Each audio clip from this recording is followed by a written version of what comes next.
Ceci est un livre audio autogénéré par Google.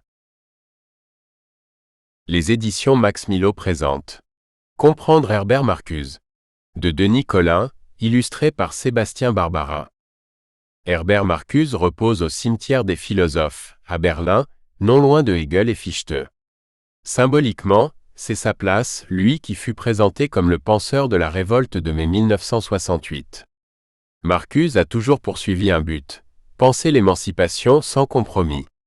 Il traque toute forme de la domination, celle qui met Eros au service du principe de rendement et transforme l'homme en un homme unidimensionnel. Et pour cela, il puise dans la tradition, la dialectique historique de Hegel, la critique marxienne du capital, la psychanalyse freudienne rendue à sa dimension, celui d'une théorie sociale. Les travaux de Denis Colin portent tant sur la morale que sur la philosophie politique. Il a consacré plusieurs ouvrages à Marx. Formé à l'école des beaux-arts de Reims, Sébastien Barbara essaie de transmettre des contenus philosophiques à travers son travail d'artiste plasticien. Des notes et les illustrations sont disponibles sur les éditions e-book et brochets du livre. Introduction. Herbert Marcuse, né à Berlin en 1898 et mort à Starnberg en Bavière, en 1979, est une des figures les plus marquantes de l'école de Francfort, nom sous lequel est désigné en France l'Institut pour la recherche sociale, Institut für Sozialforschung, ISF, fondé dans les années 1920 à l'université Goethe de Francfort-sur-le-Main par quelques jeunes philosophes, sociologues ou psychanalystes, freudo-marxistes, dit-on parfois bien qu'ils ne soient pas marxistes, ils sont toujours des critiques du marxisme orthodoxe, et cependant tous étudiants à l'école de Marx, mais aussi à celle de Max Weber ou de Freud. Après avoir adhéré au SPD en 1917, il va rompre avec ce parti en 1919, après la répression des spartakistes et l'assassinat de Rosa Luxemburg et Karl Liebknecht. Il commence des études en germanistique, c'est-à-dire l'étude de la langue, de la culture et de la littérature allemande. Ses disciplines secondaires sont la philosophie et l'économie. En 1928, il étudie la philosophie auprès d'Edmund Husserl et Martin Heidegger. Marcuse rejoint l'Institut pour la recherche sociale en 1932, après avoir rédigé sous la direction de Heidegger une thèse importante sur l'ontologie de Hegel et le fondement d'une théorie de l'historicité. Hegels Ontologie und die Grundlegung einer Theorie der Geschichtlichkeit, Francfort, 1932. Hegel qu'il ne quittera jamais, lui consacrant une bonne partie de l'un de ses livres les plus profonds, Raison et Révolution, Reason and Revolution. En Introduction to the Dialectical Thinking of Hegel and Marx, Londres 1941. Marcuse cherche à penser la liberté comme l'horizon du socialisme ou du communisme. Nous laissons de côté les distinctions terminologiques, c'est-à-dire de la société qui viendra après la Révolution, laquelle renversera le mode de production capitaliste. Un individu libéré, épanouissant toutes les potentialités qui sont en lui, voilà ce qui constitue l'objet réel de la théorie critique. Une critique qui vise l'émancipation dans une perspective parfois utopique, mais qui donne corps à ce que dit Horkheimer à propos de l'éclatement irréconciliable du sujet et de l'objet dans la théorie critique, puisqu'ils sont l'un et l'autre renvoyés dans l'avenir. Pour saisir le sens profond de la pensée de Marcuse, on peut partir de cette affirmation concernant la philosophie. L'activité philosophique, au sens sérieux du mot, est un mode de l'existence humaine. L'existence humaine dans tous ses modes est placée sous la question de son sens. Le trait distinctif de l'existence humaine est de ne pas s'accomplir déjà dans son seul être, de se trouver confronté d'une manière tout à fait déterminée à ses possibilités, d'être obligé de saisir d'abord ses possibilités et vivre par là sous la question de son pourquoi. Définition on ne peut plus classique. La philosophie est un genre de vie qu'il est bon de choisir parce qu'il en va du sens de l'existence humaine. Pourquoi vivre ? Cela suppose précisément qu'on ne se contente pas de la vie immédiate, du donné dans lequel on reste trop souvent englué. Vivre une vie humaine, c'est vivre une vie dans laquelle sont saisis tous les possibles. La question pourquoi, telle qu'elle est posée ici, doit être saisie dans le sens finaliste, dans quel but vivre ? Quel est l'accomplissement que je dois rechercher ? La philosophie n'est donc pas pure contemplation de ce qui est. Elle est toujours orientée vers ce qui doit être, vers le futur, et non vers ce présent aveuglant. L'être humain doit être compris comme devenir, et c'est pourquoi chez Marcuse, la tradition philosophique et la tension révolutionnaire ne font qu'une. C'est pourquoi il n'y a qu'une seule ligne directrice qui parcourt toute cette œuvre, de l'ontologie de l'historicité hegélienne, à la critique de la société contemporaine et au soutien au mouvement révolutionnaire. Ainsi, la philosophie est-elle par essence une philosophie critique.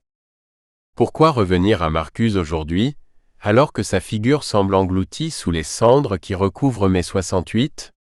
Marcuse est, nous dit-on, le penseur de la révolte anti-autoritaire des étudiants ou encore le théoricien de la révolution sexuelle, et comme tout cela est tombé en quenouille, que la révolte étudiante a produit une nouvelle race de managers, que mai 68 ne fut, au fond, qu'une révolution au service de l'avènement du capitalisme absolu, que la révolution sexuelle est fracassée sur le sida et que la dernière des subversions consiste à réclamer le mariage, bourgeois.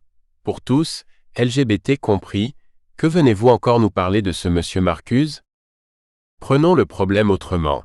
La critique de Freud, de plus en plus fréquemment traitée en chien crevé, occupe maintenant le débat public des idées. Michel Onfray et l'INSERM sont d'accord. En finir avec Freud, se débarrasser de la psychanalyse, cette fausse science. Les gender studies prennent aussi Freud pour cible. De Michel Foucault à Judith Butler, c'est la déconstruction de la théorie analytique qui est à l'ordre du jour, alors que Marcuse est au contraire un freudien orthodoxe ou quasiment. Sa critique de Freud est toujours une critique qui prend appui sur Freud. Cette critique peut être considérée comme un développement interne de la théorie freudienne. Il s'agit en effet d'une reprise de cette théorie comme théorie sociale critique, dont Marcuse montre les implications bien au-delà de la psychologie et de la thérapeutique. Dernier point, Marcuse fait partie de la galaxie du freudo-marxisme. Si Freud s'en le souffre, les choses sont encore pires avec Marx. Comment peut-on être encore marxiste aujourd'hui? Marcuse a bien écrit une critique du marxisme soviétique. Cela ne suffira pas à le disculper. D'autant que le livre est porteur des illusions que l'on pouvait entretenir encore dans les années 1960 sur les évolutions possibles du régime de l'URSS. À un marxisme qui a abandonné progressivement les objectifs révolutionnaires pour se transformer en système de légitimation d'une société industrialiste productiviste, Marcuse oppose les principes marxiens de l'émancipation des individus que l'on trouve d'abord chez Marx lui-même. Comment encore s'intéresser à ce qui apparaît comme une pensée irrémédiablement dépassée, à une époque où le capitalisme apparaît comme l'horizon indépassable de l'histoire humaine? La fin de l'histoire, disait même un de ses turiféraires. Marcuse prend place dans une vaste galaxie d'auteurs marxistes du siècle passé qui constituent incontestablement ce que le marxisme a produit de meilleur, et demeurent des auteurs précieux pour qui veut regarder les yeux grands ouverts le monde vers lequel nous nous dirigeons. L'école de Francfort avec principalement Adorno et Horkheimer évidemment, mais aussi Lukács et ses disciples, ou encore Ernst Bloch. Il faut s'intéresser à Marcuse en premier lieu parce que ses analyses, notamment dans L'homme unidimensionnel, One Dimensional Man, Boston 1964, apparaissent plus actuelles que jamais. Ce qui n'était encore qu'embryonnaire dans les années 1960 a pris une extension considérable aujourd'hui. La domination du principe de rendement est totale. La désublimation répressive s'inscrit dans toute vie humaine, elle touche chacun d'entre nous et constitue le moyen principal du contrôle des consciences et de la soumission des individus. On verra dans les pages qui suivent comment Marcuse, avec une grande intelligence, tire parti de sa culture philosophique classique autant que de Marx et de Freud pour penser notre présent, celui d'une société et d'une pensée également unidimensionnelle. Mais il y a une autre dimension dans l'œuvre de Marcuse. Toute sa vie, il est resté un optimiste incorrigible. Il a toujours pensé et agi en faveur d'une société émancipée de la cage d'acier, du mode de production capitaliste. Il a redonné sens à la dimension utopique inséparable de toute action de transformation radicale de la société, non pour remplacer l'action réelle par des chimères, mais un peu dans l'esprit d'Ernst Bloch, pour faire de l'utopie le moteur de l'action transformatrice du monde. Si la philosophie est un mode de l'existence humaine, ces raisons devraient suffire pour qu'on s'intéresse à Marcuse et qu'on lui redonne sa place dans ce qu'il y a de meilleur et de plus stimulant dans les travaux de ceux qui se sont mis à l'école de Marx, et plus largement dans la réflexion théorique du siècle passé. Hegel, Marx, Marcuse face à la tradition philosophique. Marcuse est un philosophe à bien des égards traditionnel. Ce qui structure sa pensée, au-delà de ce qu'il prendra dans l'arsenal de la modernité, chez Weber et chez Freud, c'est son rapport à l'idéalisme allemand et d'abord à Hegel et à Marx. On objectera que Marx ne peut pas être classé dans l'idéalisme allemand, qu'il est le plus féroce critique de l'idéalisme allemand, voire la Sainte Famille 1845 et l'idéologie allemande 1845 à 1846, publiée pour la première fois à Moscou en 1932, qu'il est un matérialiste et ainsi de suite. Ces arguments ont leur domaine de pertinence, mais Marcuse lit Marx dans le prolongement de sa lecture de Hegel. Ne pas prendre en compte ce traditionnalisme, cette connaissance intime que Marcuse a de Kant et de Hegel, c'est prendre le risque de ne rien comprendre à sa pensée. Une incompréhension de ce genre explique sans doute le dédain avec lequel ce penseur éminent est considéré aujourd'hui dans certains milieux universitaires. La question de l'historicité. On l'a déjà dit, avant de faire partie de l'école de Francfort et donc de faire de sa philosophie une des composantes de la théorie critique, Marcuse a écrit sa thèse de doctorat sous la direction de Martin Heidegger. Sans entrer ici dans la querelle sans fin et peut-être sans beaucoup de sens sur la nature intrinsèquement nazie ou non de la pensée de Heidegger, disons que le rapport de Heidegger à certains courants du marxisme mériterait d'être étudié, sachant qu'il s'agit d'un rapport extrêmement conflictuel. Lucien Goldman, dans son ouvrage consacré au rapport entre Lukács et Heidegger, soutient que Sein und Zeit, Halle 1927, est essentiellement une réponse polémique à Histoire et conscience de classe, Geschichte und Klassenbewusstsein Berlin 1923, de Lukács. Il serait sans doute intéressant de comprendre mieux le rapport entre l'élève Marcuse et le maître Heidegger. On sait seulement que la thèse de Marcuse a fini par les brouiller. Mais il est vrai qu'entre 1928, juste après la publication de Sein und Zeit, et 1932, de l'eau aura coulé sous les ponts, et Heidegger en sera venu à soutenir ouvertement les nazis. Le point de départ de l'interprétation de Hegel proposée par Marcuse est la thèse de l'être comme mobilité. Pour comprendre cette thèse, il est nécessaire de partir du point de vue propre à l'activité philosophique, la philosophie conçue comme quelque chose dont la vie humaine a besoin, dit Marcuse. Pour Hegel, c'est la situation de notre époque qui exige l'intervention de la philosophie. Notre époque est celle de la division, de l'opposition des contraires qui apparaissent séparés, jetés ici et là, sans lien. La science moderne, en effet, a séparé les étangs, c'est le travail de l'entendement. Mais la tâche de la philosophie est la restauration de la totalité du monde divisé, elle est la construction de l'absolu. De quelle division s'agit-il ? Il s'agit de la division entre le monde intellectuel et le monde réel, entre raison et sensibilité et finalité, entre subjectivité absolue et objectivité absolue. Cette division n'est pas une aberration dont on pourrait facilement se corriger. Selon Hegel, elle est éternellement donnée, mais il s'agit de la dépasser. Si on accepte ce point de départ, alors savoir, raison, concept ne sont pas des termes extérieurs à l'être, quelque chose qui appartiendrait à un sujet absolument séparé de l'objet connu. Ils doivent être pris dès le début dans le sens fondamental qu'ils prennent, une fois énoncés en principe. Il s'agit d'un mode éminent de l'être, comme égalité à soi-même en mouvement, qui opère différenciation et unification. Marcuse affirme donc que l'être est mobilité et développement. L'être advient, et cette mobilité incessante est la vie. Et c'est précisément en ceci que l'on doit comprendre la thèse de Hegel selon laquelle la substance est sujet. Suivant le mouvement même de la logique hegelienne, Marcuse conclut. La tendance fondamentale de l'interprétation précédente était de montrer que Hegel appréhende l'être de la réalité effective comme mobilité, mobilité dont il est la forme la plus haute et la plus authentique. Il ne faut pas l'entendre comme si le réel se trouvait toujours en mouvement, comme si en définitive il était doté du mouvement. Non, la réalité se constitue seulement dans un mode particulier de mobilité. Elle n'est que comme mobilité. Marcuse montre que le concept central de la pensée hegelienne est finalement le concept de vie. La vie est la vérité de l'étant, voire l'ontologie de Hegel et la théorie de l'historicité.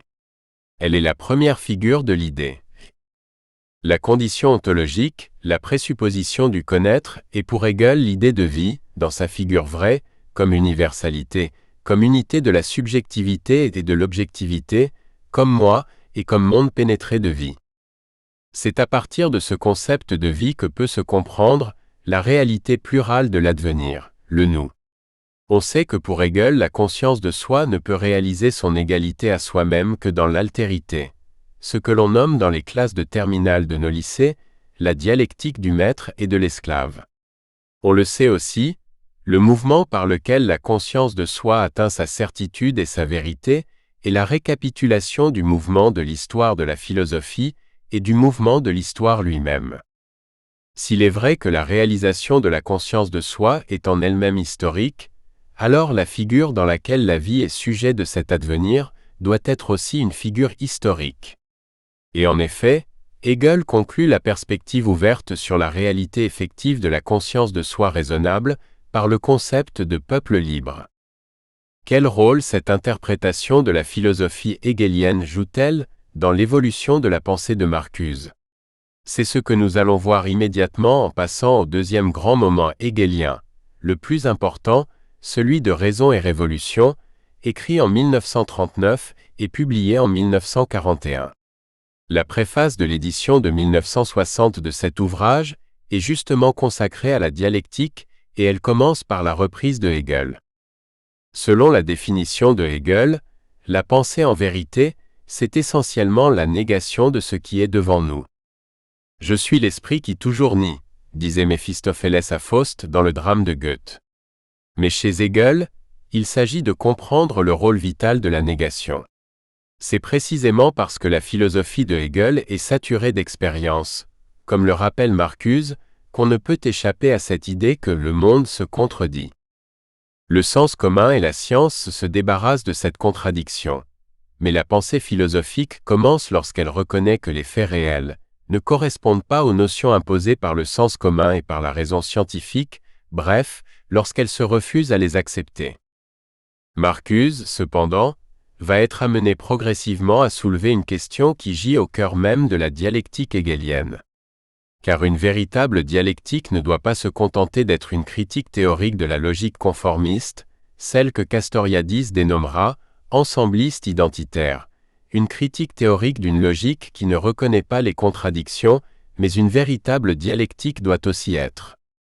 Une critique de l'état de choses existant menée sur son propre terrain, une critique du système de vie établi qui renie ses propres promesses et ses propres possibilités. Dans un bref texte, publié plus tardivement, 1966, intitulé « Sur le concept de négation dans la dialectique », Marcuse revient sur ce problème en soulignant que la difficulté de la pensée contemporaine avec la négation tient fondamentalement à ce qu'il est difficile de démontrer, ce développement de la négativité à l'intérieur de la totalité antagonique.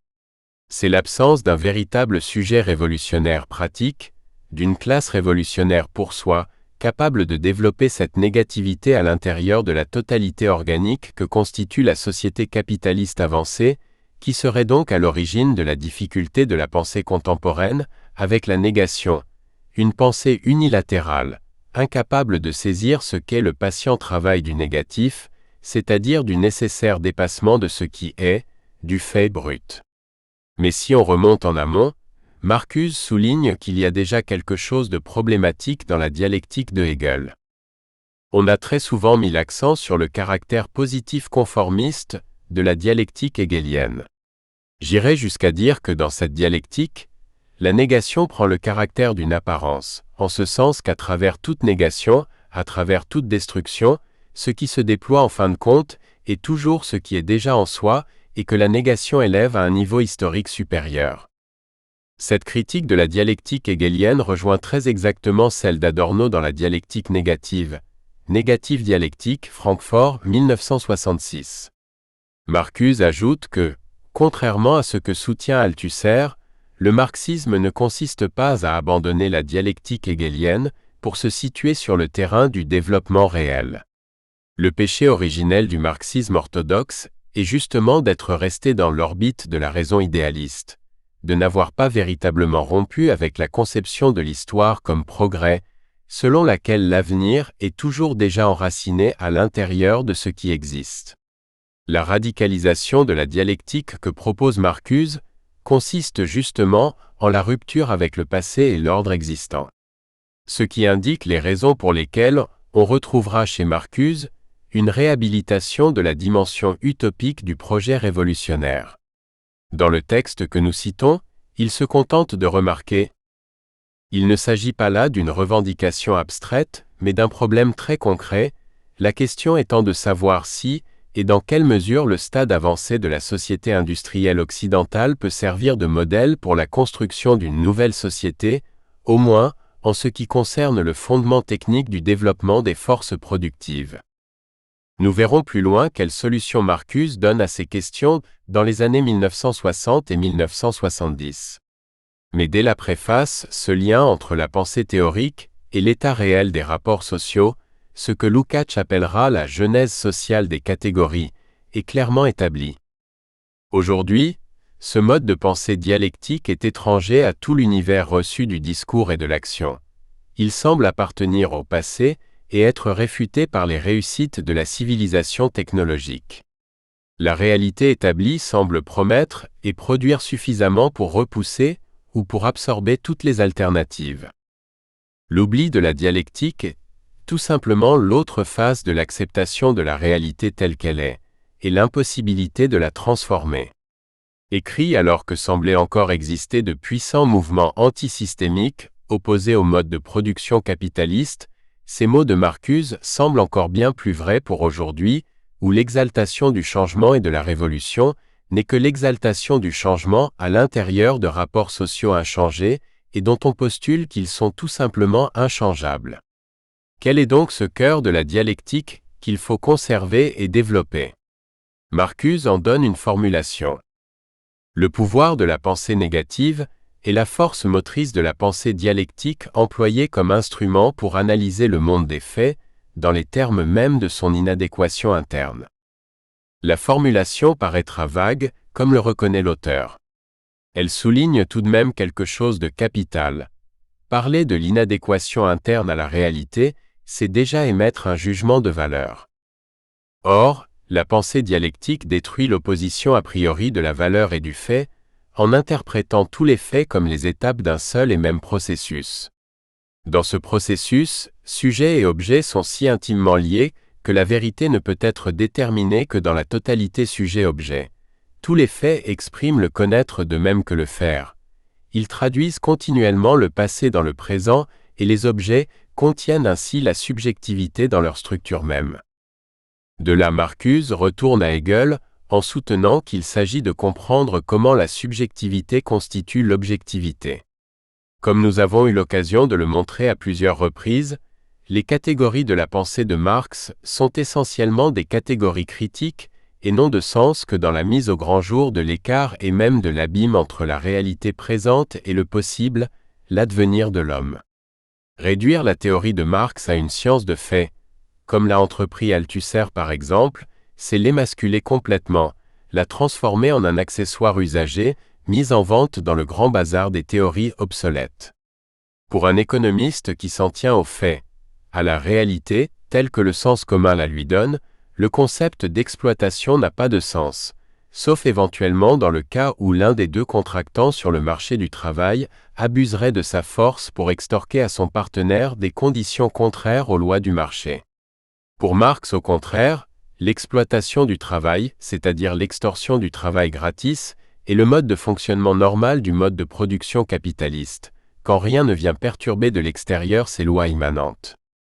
La catégorie d'exploitation n'a donc bien de sens que comme expression d'une certaine réalité et critique radicale de cette même réalité. C'est pourquoi du reste le capital n'est pas une nouvelle théorie économique, plus scientifique que les précédentes, mais une critique de l'économie politique. Ce que nous venons de dire du concept d'exploitation vaut a fortiori pour d'autres concepts plus philosophiques, de la pensée de Marx et de celle de certains de ses élèves. Ainsi du concept d'aliénation ou de celui de réification, introduit d'abord par Lukács pour désigner la transformation de ce qui est vivant en chose, au cœur de l'analyse marxienne du fétichisme et de sa conception du travail mort. C'est la raison pour laquelle, tournant résolument le dos au positivisme dominant, y compris à ses variantes structuralistes, Marcuse opère une sorte de retour à Hegel, à l'intérieur même d'un cadre général d'une critique marxiste du mode de production capitaliste. Il faut donc repartir de la subjectivité. Mais les termes par lesquels le sujet se manifeste de la philosophie de Hegel, pensée, raison, esprit, idée, ont perdu leur familiarité et Marcuse propose d'esquisser la conception de Hegel en des termes plus accessibles. Voilà le point de départ hegelien de Marcuse. Rien n'est réel, qui ne se maintienne dans une lutte à mort avec les situations et les conditions de son existence. Cette lutte peut être aveugle ou même inconsciente, comme dans le monde inorganique. Elle peut être consciente et concertée, comme dans le combat de l'humanité avec ses propres conditions et avec celles de la nature. La réalité est le résultat constamment renouvelé du processus de l'existence, processus conscient ou inconscient au cours duquel ce qui est devient autre que soi. L'identité est uniquement la négation continuelle d'une existence inadéquate, le sujet se maintenant lui-même tout en étant autre que soi. Chaque réalité par conséquent est une réalisation, autrement dit un développement de la subjectivité. Cette subjectivité vient à soi dans l'histoire. Son développement a un contenu rationnel défini par Hegel comme un progrès dans la conscience de la liberté. Évidemment, du point de vue du sens commun, celui des sciences de fait, le terme de liberté est parfaitement déplacé ici. La liberté serait une catégorie appartenant au jugement moral, alors que pour Hegel, il s'agit d'une catégorie ontologique. Être libre, c'est ne pas être un simple objet, mais le sujet de sa propre existence. C'est précisément pour cette raison que les sciences sociales qui considèrent l'homme comme un simple objet, et non comme le sujet de sa propre existence, doivent mettre la liberté de l'agir humain hors jeu. Marx, au contraire, n'a de cesse de remettre au centre de l'analyse des processus socio-historiques l'activité du sujet. Les hommes font leur propre histoire, rappelle-t-il au tout début du 18 Brumaire de Louis Bonaparte, der 18 Brumaire des Louis-Napoléon, New York, 1852. C'est encore la lutte pratique des ouvriers qui détermine la longueur de la journée de travail et le salaire, et non quelque loi économique, fût-elle une loi d'airain. Il s'agit donc bien pour Marcuse de redonner toute sa force à la pensée négative, et précisément en refusant la séparation fait-valeur, de rappeler que pour Hegel, la liberté est une catégorie ontologique. La liberté désigne le fait de n'être pas un simple objet, le fait de ne pas succomber sous les circonstances extérieures, de transformer la facticité en réalisation. C'est assurément le sens profond des thèses sur Feuerbach de Marx.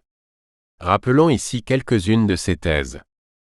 Le défaut principal jusqu'ici de tous les matérialismes, y compris celui de Feuerbach, est que l'objet, la réalité effective, la sensibilité, ne sont saisis que sous la forme de l'objet ou de l'intuition, mais non pas comme activité sensiblement humaine, comme pratique, non pas de façon subjective.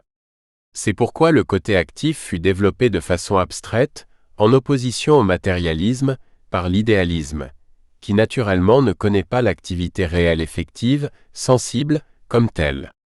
Feuerbach veut des objets sensibles, réellement distincts des objets pensés, mais il ne saisit pas l'activité humaine elle-même comme activité objective. C'est pourquoi il ne considère dans l'essence du christianisme que l'attitude théorique comme vraiment humaine, tandis que la pratique n'est saisie et fixée que dans sa manifestation sordidement juive. C'est pourquoi il ne comprend pas la signification de l'activité révolutionnaire, de l'activité pratique critique. Première telle. C'est clair. Le gros défaut du matérialisme est de ne saisir la réalité que comme objet et non comme activité. C'est pourquoi le matérialisme est incapable de comprendre la signification de l'activité révolutionnaire. Si la philosophie de Marx est une philosophie de la praxis, comme le disent Nous espérons que vous avez apprécié cet aperçu. Pour continuer à écouter ce livre audio sur Google Play Livres, utilisez le lien dans la description de la vidéo.